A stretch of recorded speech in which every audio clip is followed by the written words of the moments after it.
కాదనేటటువంటి అభిప్రాయాలు ఎక్కువగా వినిపించినటువంటి పరిస్థితి. రైట్, మనతో పాటు ప్రముఖ విశ్లేషకులు కోటేశ్వరరావు గారు జాయిన్ అయ్యారు. కోటేశ్వరరావు గారు నమస్తే. నమస్తే.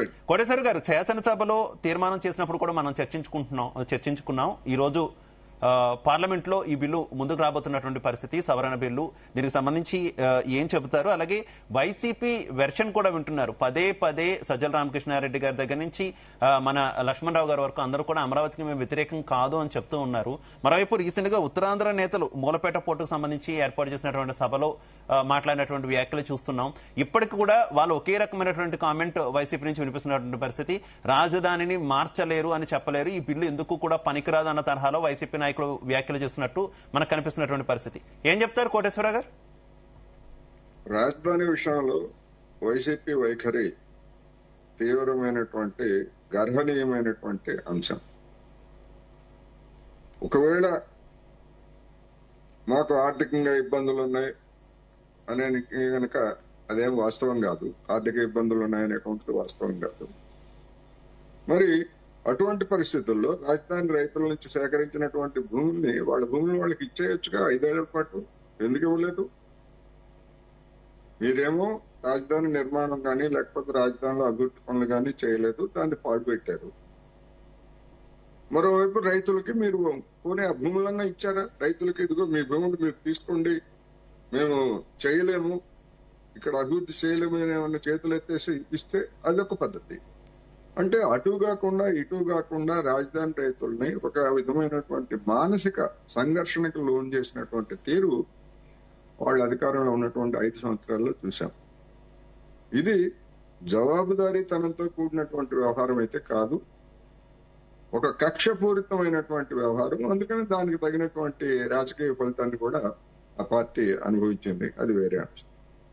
అందుకని ఇప్పటికీ కూడా అక్కడ అక్రమాలు జరిగాయి. అక్రమాలు జరిగితే పోరాడండి.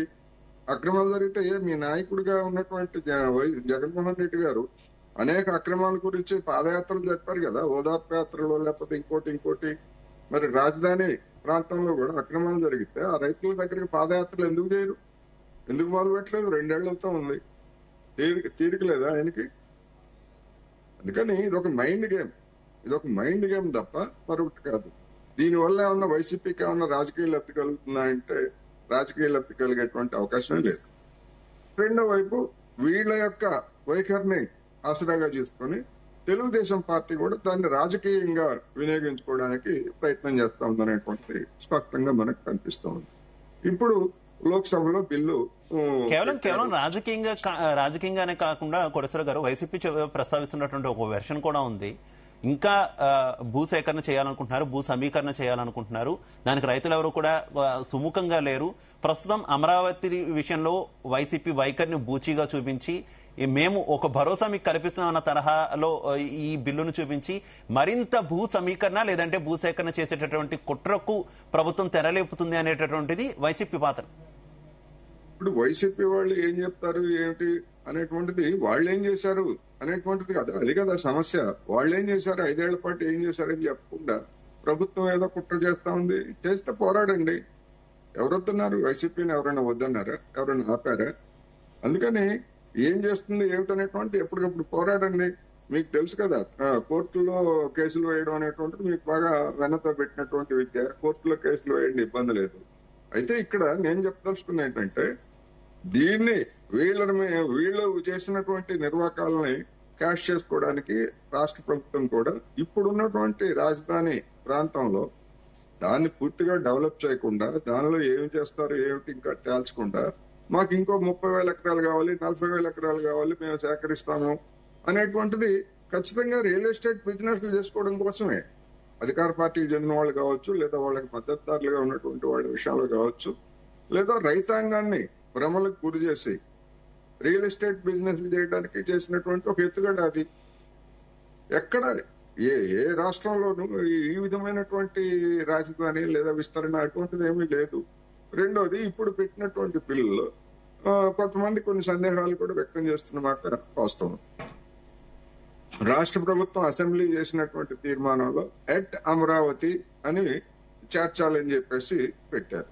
ఎట్ అమరావతి అంటే ఇప్పుడున్నటువంటి అమరావతి ప్రాంతాన్ని మరింత విస్తరించుకోవడానికి కూడా దానిలో ఒక అవకాశం కోసం అట్లా పెట్టారు సాంకేతికంగా అనేటువంటిది ఒకటైతే, రెండోది కేంద్ర ప్రభుత్వం ప్రతిపాదించినటువంటి ఇవాళ పార్లమెంట్ ముందు పెట్టబోయేటువంటి దానిలో 2014లో సిఆర్డిఏ నోటిఫికేషన్ ఇచ్చినటువంటి ప్రాంతాన్ని అమరావతిగా గుర్తిస్తూ దాన్ని అమెండ్మెంట్ చేయబోతున్నారు అనేటువంటిది ఒకటి.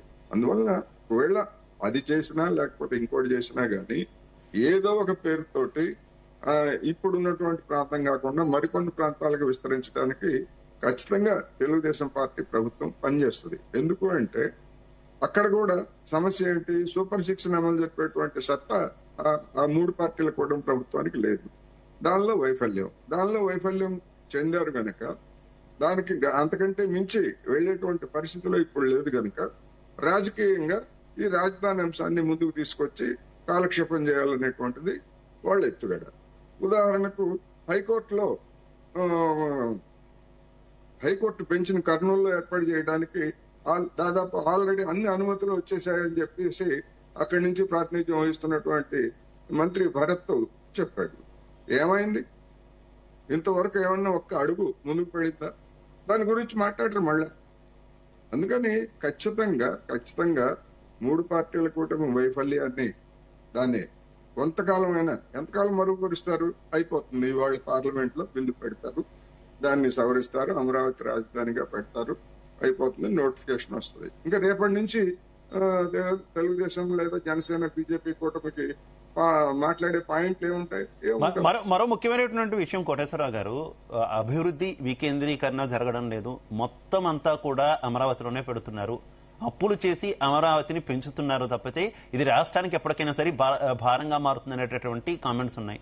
వైసీపీ కూడా ఇదే వెర్షన్ గతంలో తీసుకున్నటువంటి పరిస్థితి, మేము అభివృద్ధిని వికేంద్రీకరణ చేస్తున్నాం కాబట్టి 3 రాజధానులు అనే అంశాన్ని తెర మీదకి తీసుకొచ్చామంటే వారు చెప్తున్నారు. ఇప్పుడు కూడా వైసీపీ అదే చెప్తుంది, అభివృద్ధిని వికేంద్రీకరించాలి. గతంలో హైదరాబాద్ అనుభవం మనం చూసాం. ఎందుకు అమరావతి మీద భారీ ఎత్తున ఇంత స్థాయిలో పెట్టుబడి పెడుతున్నారు? రాయలసీమని లేదంటే ఉత్తరాంధ్రను నిర్లక్ష్యం చేయడం కరెక్టా అనేది క్వశ్చన్. నిజంగా ఆ స్థాయిలో అంటే అభివృద్ధి అంతా కూడా ఒకే చోట కేంద్రీకృతం అవుతున్నటువంటి పరిస్థితి ఉందా అమరావతి వల్ల? మీ అభిప్రాయం? అంటే తెలుగుదేశం వాళ్ళు చెప్తున్న దాని ప్రకారం అలాంటి అభిప్రాయం కలుగుతూ ఉంది ఖచ్చితంగా. ఎందుకు అంటే ఇప్పుడు ఆ భారం ఎవరి మీద పడుతుంది? యావత్ రాష్ట్రం మీద పడేటువంటి అవకాశాలు ఉన్నాయి. ఇప్పుడు అమరావతి నిర్మాణం పేరుతోటి ప్రపంచ బ్యాంకు నుంచి కానీ లేదా ఇతర ఆర్థిక సంస్థల నుంచి కానీ ఎవరు తీసుకుంటున్నారు? సిఆర్డిఏ తీసుకోవట్లే, రాష్ట్ర ప్రభుత్వం తీసుకొని ఖర్చు పెడతా ఉంది.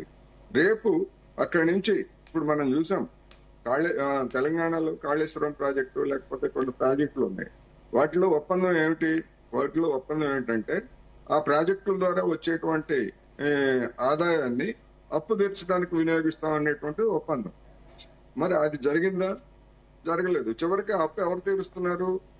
దానికి హామీగా ఉన్నటువంటి రాష్ట్ర ప్రభుత్వమే తీరుస్తా ఉంది.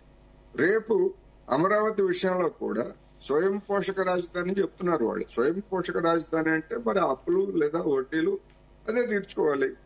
మరి అది తీర్చుకోవడానికి తీర్చుకునే సమయానికి వీళ్ళు అధికారంలో ఉంటారా లేదా అనేటువంటిది ఒక సమస్య. అందుకని ఇదంతా కూడా ఏంటంటే ఒక విధంగా చెప్పాలంటే రాజధానిని ఒక భ్రమలు కల్పిస్తూ చేస్తున్నటువంటి ఒక ప్రయత్నం స్పష్టంగా కనిపిస్తా ఉంది.